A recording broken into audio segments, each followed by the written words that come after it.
You know, just being here, being in the gym.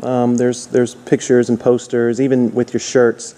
Even on the ring, the word greatness is pretty prevalent around you.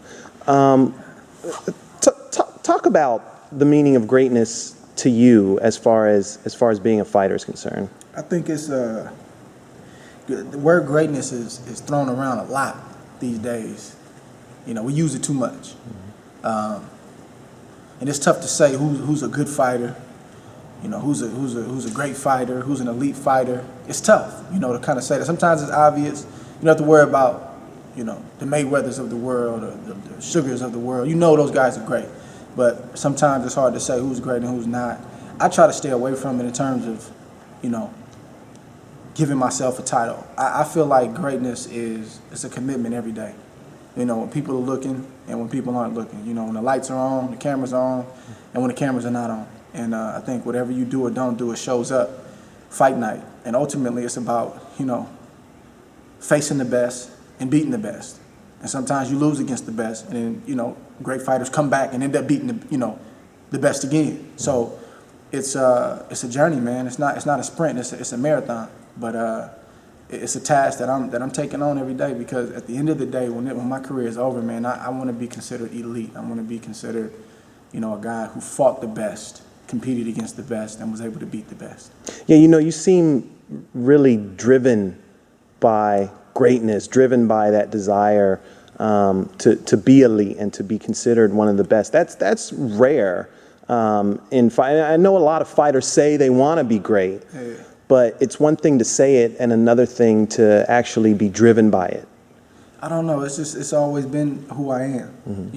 I think it's a thing God has put in me since I've been a kid. I just always want to be the best I can be. I always try to be number one in terms of just putting out my effort. And when you give 100% effort every day, great things happen, whether it's in a boxing gym or another walk in life. So, and I was a student of the game. I studied great fighters coming up. Since I've been 9 years old, like literally studied them inside the ring, how they handled their business outside the ring. And it just did something to me. That excites me.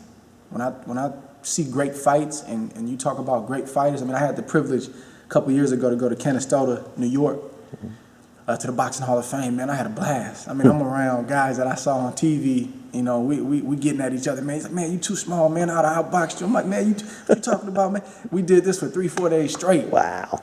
And it was amazing. And you just feel, you get the sense when you're in the presence of greatness. And I want to be one of those guys one day. Making it to Canastota is something that's really, really important to me.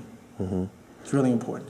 How do you stay motivated to achieve that greatness? You're a guy that hasn't lost since, well, how old were you, like 12? Yeah, it's been a minute. It's been a minute. Like, I know a lot of guys, like I know, when I talk to Floyd, he talks about always having a chip on his shoulder and always wanting to prove people wrong. Like, is it a similar situation with you? I think that's part of it.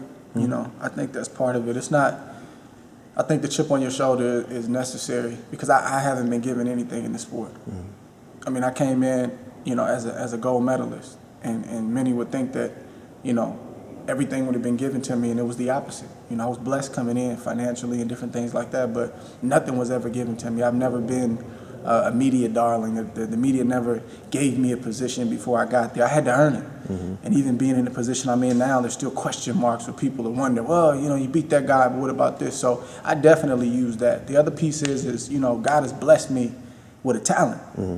And when God gives you something and puts something in you, he wants you to work that thing, and he wants to get a return on that. He just don't want you to just bury it. Like, I want to use that so when my career is done, I can say, man, God gave you everything I had.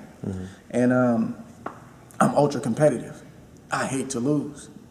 And that's been in me since I've been a kid. I used to get in trouble because I'm a poor sport. Like, I don't like to lose. Is that a good thing, though? Like, a lot of times they say, oh, he showed poor sportsmanship. Like, is that a good thing to be a poor sport? At the end of the day, God forbid, if I ever had to take an L, like, I got to respond the right way. I'm not going to be happy about it. But I just don't like to lose. That's what it boils down to. And I think, you know, those are ingredients that'll help you take a good shot. You know, because I'm not gonna stop. You know, if you're feeling tired, those are the ingredients that'll keep you biting down when you need to bite. I've always been like that though. And man, I'm not gonna be involved in this sport if I'm not giving it everything I got. I'm not gonna go halfway. I'm just not.